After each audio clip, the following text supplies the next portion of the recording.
দীর্ঘদিন পর ভারতের বাজারে আবারও রেডমি নোট সিরিজের স্মার্টফোন লঞ্চ হতে চলেছে।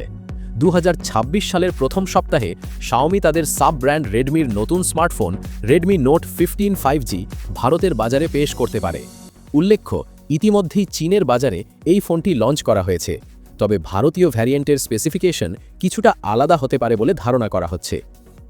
কোম্পানির পক্ষ থেকে শেয়ার করা তথ্য এবং বিভিন্ন লিকের মাধ্যমে ফোনটির একাধিক গুরুত্বপূর্ণ ডিটেলস সামনে এসেছে।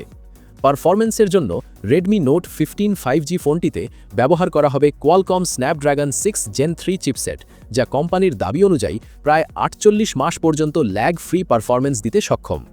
ব্যাটারির দিক থেকে এই স্মার্টফোনে থাকছে 5520 মিলিঅ্যাম্পিয়ার ক্যাপাসিটির বড় ব্যাটারি, যার সঙ্গে থাকবে 45 ওয়াট ফাস্ট চার্জিং সাপোর্ট।